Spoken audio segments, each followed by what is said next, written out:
ऐसे में अटैक करना है ईरान पे, ये बिलाजवाज है, ये इंटरनेशनल लॉ की खिलाफ वर्जी है, ये स्टेट टेररिज्म है, ये क्रिमिनल एक्ट है जनाब स्पीकर।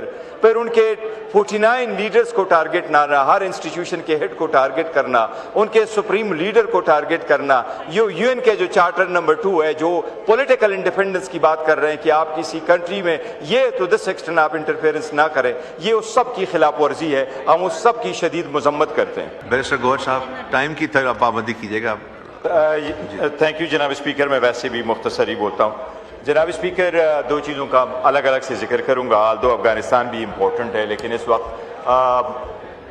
जो ईरान पे हमला हुआ है, लग तो यही रहा है जनाब स्पीकर के इस वक्त दुनियाए खुदा पे एक ही ताकत घूम रही है और वो इजराइल है।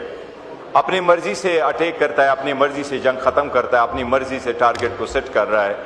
जनाब स्पीकर, इस वक्त ईरान पे हमला बिला जवाब था।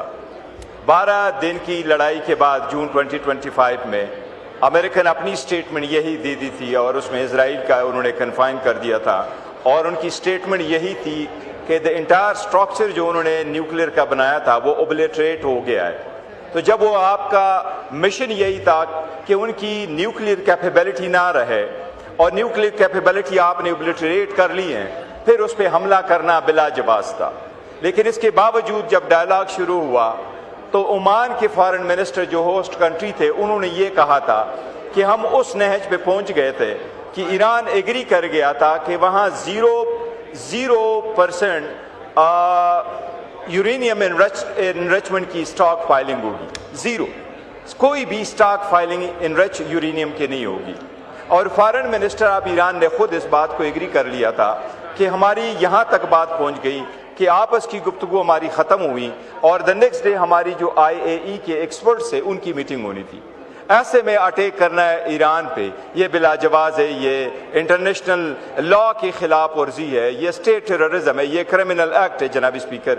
फिर उनके 49 लीडर्स को टारगेट ना करना, हर इंस्टीट्यूशन के हेड को टारगेट करना, उनके सुप्रीम लीडर को टारगेट करना, ये यूएन के जो चार्टर नंबर 2 है जो पॉलिटिकल इंडिपेंडेंस की बात कर रहे हैं कि आप किसी कंट्री में ये तो दिस एक्सटेंड आप इंटरफेरेंस ना करें, ये उस सब की खिलाफ वर्जी है। हम उस सब की शदीद मजम्मत करते हैं जनाब स्पीकर। इस पे हमारा एक ज़रूर कंसर्न रहा है और वो कंसर्न यही है कि आप पार्लियामान को मजबूत कर ले और हमने बार बार कहा है कि जॉइंट सेशन आप बुला ले, इनको इन कैमरा ब्रीफिंग दे दे। पहले भी ऐसा होता रहा है, अभी हुकूमत की तरफ से तजवीज़ ज़रूर आई है। इस वक्त जब हम बात कर रहे हैं जनाब स्पीकर, अल्लामा राजा महमूद खान अचकज़ई साहब हमारे लीडर ऑफ द अपोजिशन की और राना सनाउल्लाह साहब की इस वक्त अपोजिशन लीडर की चैम्बर में मीटिंग जारी है। वो जो तय करेंगे इंशाअल्लाह ताला वो हमें ब्रीफ करेंगे। लेकिन हम इस टेररिज्म के तो सख्त खिलाफ है, इसलिए ईरान के हमले के तो हम सारे हैं। हम एक वर्ड ऑफ काशन ज़रूर देंगे कि गल्फ स्टेट्स के साथ रिटेलिएशन ना हो और ईरान और गल्फ स्टेट के दरमियान ऐसी रिटेलिएशन ना हो जिसमें मुस्लिम दुनिया के खिलाफ जो बाकी चीज़ें हैं वो ज़्यादा हो जाए। स्पेशली सऊदी अरेबिया में तो सिरे से US का कोई अड्डा है ही नहीं, इसलिए उसको टारगेट करना भी बाकी मुस्लिम दुनिया का एक कंसर्न है जनाब स्पीकर। लेकिन ये जो सरकमस्टांसेस डेवलप्ड हो रहे हैं और ईरान इजराइल जिस तरीके से इंट्रूड करता है बाकी मुस्लिम कम्युनिटी के और उनके ममालिक को और रिजीम चेंज को, तो मेरा ख्याल है ये सारी एक कंसर्न पूरे पाकिस्तान में है और वो कंसर्न यही है कि ये तो फिर सिर्फ ईरान तक नहीं रहेगा, हमारी तक बात भी आ जाएगी और हर जगह जाएगा, यही फिर इंडिया भी करेगा। इसलिए इसको तदारुक के लिए ज़रूर ऐसे स्टेप लेने चाहिए थे कि हमारा दिफा भी मजबूत हो और हम सब इकट्ठे हो और एक जवाब दे दे। उम्मीद करते हैं इंशाअल्लाह ताला इससे कोई अच्छा निकल आएगा जब मुलाकात होगी। थैंक यू जनाब स्पीकर।